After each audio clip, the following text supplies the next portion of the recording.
बिहार सरकार का बड़ा कदम, पारिवारिक भूमि बंटवारा हो गया आसान।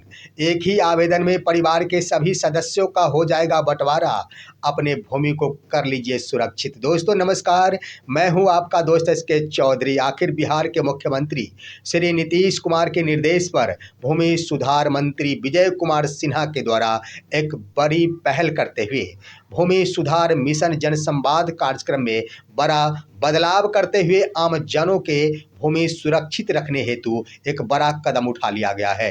दोस्तों इसको लेकर बीते शनिवार को हुई आखिर मंत्री विजय कुमार सिन्हा के द्वारा बड़ा ऐलान करते हुए यह घोषणा कर दी गई है कि अब भूमि बंटवारा बहुत ही आसान हो गया है। हर व्यक्ति अपने परिवार से संबंधित भूमि का बंटवारा बड़े ही आसान तरीकों से कर सकते हैं। आइए दोस्तों, जो व्यवस्थाएं बिहार सरकार की ओर से लागू की गई है, इस पर हम आज के इस वीडियो में विस्तार पूर्वक चर्चा करते हैं। लेकिन इससे पहले अगर आपने अभी तक हमारे इस चैनल को सब्सक्राइब नहीं किए होंगे तो कृपया अभी सब्सक्राइब कर लेंगे। दोस्तों, पारिवारिक भूमि बंटवारा संबंधी पहल करते हुए बिहार सरकार की ओर से एक बड़ा कदम उठाया गया है और बिहार के नागरिकों के भूमि की रक्षा हेतु एक अच्छी पहल की गई है। इसके तहत जो व्यवस्थाएं लागू की गई है, 3 प्रकार की व्यवस्थाएं। दोस्तों, सबसे पहली बात कि आखिर पारिवारिक भूमि का बंटवारा अब आसान तरीकों से हो जाएगा। दूसरी बड़ी बात कि एक ही आवेदन में परिवार के तमाम सदस्यों के भूमि का बंटवारा हो जाएगा। और तीसरी बड़ी बात कि आधिपत्य सह बंटवारा के कार्यक्रम संबंधी व्यवस्थाएं लागू कर दी गई है। आइए बारी बारी से हम आपको बताते हैं। सबसे पहले कि पारिवारिक भूमि बंटवारा के अंतर्गत क्या व्यवस्थाएं की गई। दोस्तों, इसके अंतर्गत दाखिल खारिज कर तमाम परिवार के सदस्य अपने नाम जमाबंदी कर सकते हैं। डिजिटल व्यवस्था के तहत अपने नाम का वो जमाबंदी पंजी क्रिएट करा सकते हैं, जिसके लिए बिहार भूमि पोर्टल पर ही यह व्यवस्था कर दी गई है। जिस बिहार भूमि पोर्टल के माध्यम से दाखिल खारिज की प्रक्रियाएं होती है, बस उसी पोर्टल पर यह व्यवस्था कर दी गई है कि अब पारिवारिक बंटवारा भी इसी पोर्टल के माध्यम से कोई भी बिहार के व्यक्ति कर सकते हैं। पहले भी ये व्यवस्थाएं थी, लेकिन व्यवस्थाएं ये थी कि जिन भी व्यक्ति को आखिर अपने नाम जमाबंदी करानी हो, भूमि का बंटवारा कराना हो, तो हर व्यक्ति को अलग अलग आवेदन करना पड़ता था, अलग अलग दाखिल खारिज कराने पड़ते थे। लेकिन अब जो व्यवस्थाएं कर दी गई है, उसके आधार पर एक ही आवेदन करने होंगे और एक आवेदन करने के क्रम में जो भी खाता खेसरा दर्ज किया जाएगा, उस खाता खेसरा के अंतर्गत परिवार के कितने सदस्य आते हैं, उसके नामों का जिक्र कर दिया जाएगा और जितने जितने जमीन उनके हिस्से में आते हैं, उसका चौहद्दी वहां पर दर्ज करते हुए या दाखिल खारिज की प्रक्रिया पूर्ण करा ली जाएगी। यह प्रक्रिया से समय में तो बचत होगी ही, सबसे बड़ी बात कि एक आवेदन से ही परिवार के जितने भी व्यक्ति के नाम उस आवेदन में अंकित किए गए हैं, उन सभी के नाम से अलग अलग जमाबंदी बन जाएंगे और उनके नाम पर उस जमाबंदी पंजी पर ही उनके हिस्से के ये भूमि चढ़ जाएंगे। उसके बाद दूसरी व्यवस्था, आइए दोस्तों, ये बातें आखिर क्यों व्यवस्था लॉन्च की गई है। एक व्यवस्था ये लॉन्च की गई है कि ये तो वैसे भूमि है जो खाली है, लेकिन पारिवारिक बंटवारा के अंतर्गत यह मामला काफ़ी तूल पकड़ते हुए देखने को मिला है कि मौखिक तौर पर परिवारों में जमीनों का बंटवारा तो हो गया, लोगों ने आखिर घर भी बना लिया है।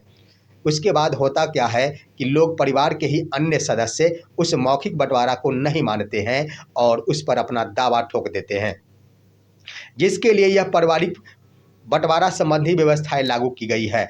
और जिस जमीन को आखिर उपयोग में लाया जा रहा है, उपयोग में लाया जा चुका है, उस पर किसी ने घर भी बना लिया है, तो भी यह पारिवारिक बंटवारा दायर करके अपने नाम के अपने हिस्से के उस जमीन को अपने जमाबंदी पंजी पर अंकित करवा सकते हैं। ये व्यवस्थाएं कर दी गई है।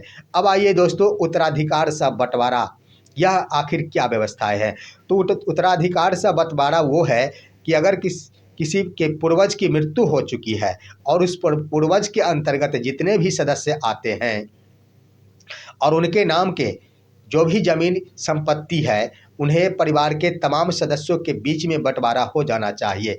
तो इसके लिए उस पूर्वज का नाम अंकित करते हुए एक ही आवेदन करना होगा और एक ही आवेदन के क्रम में उसके हिस्सेदार जितने भी लोग आते हैं उन सभी का नाम उस आवेदन में दर्ज कर दिया जाएगा और पूर्वज के नाम से जो भी खतियान है या फिर जो भी दस्तावेज है उसका खाता खसरा इत्यादि दर्ज कर दिया जाएगा। तो सेम टू सेम जितने विभागों में उसे विभक्त किया जाना है वह विभाग में विभक्त हो जाएगा और वह उत्तराधिकार के रूप में हिस्सेदारी के रूप में बँट जाएगी।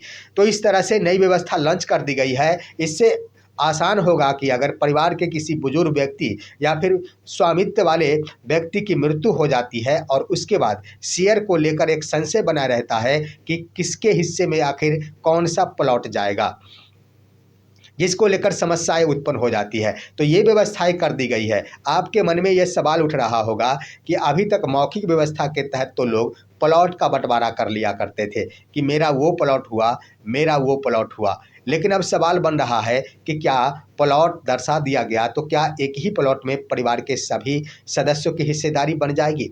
अगर वह प्लॉट छोटा पड़ता है तो क्या उसी में आखिर उसी को टुकड़े टुकड़े में विभक्त कर दिया जाएगा? नहीं दोस्तों, ये व्यवस्थाएं नहीं की गई है।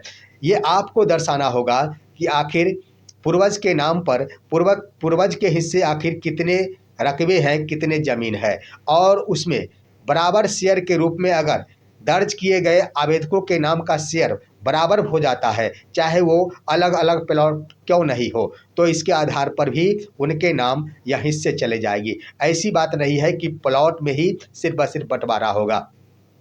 तो इस तरह से कह दिया जाए एक बड़ी व्यवस्था और ऑनलाइन के तहत ही यह व्यवस्था की गई है। तमाम बिहार के वासी खास तौर पर जो जमीन संबंधी मसले से इन दिनों काफ़ी प्रभावित है, आखिर झगड़े और झंझट हो रहे हैं, उसके बाद देख लिया जाए तो काफ़ी मुकदमे हैं इसके निराकरण हेतु। साथ ही साथ जिन्होंने आखिर उस हिस्सेदारी वाले ज़मीन पर कब्जा कर अपना उपयोग में ला लिया है, उनके लिए भी यह बड़ी खबर है। बड़ी व्यवस्था की गई है बिहार सरकार की ओर से और आमजनों के हितों का ख्याल रखा गया है। यह है आज की खबर। आप सभी हमारे इस वीडियो को लाइक कीजिए, अन्य दोस्तों के पास शेयर कीजिए और आप दीजिए अपने दोस्त को इजाज़त। हम फिर मिलेंगे आपसे अगले वीडियो में, तब तक के लिए नमस्कार।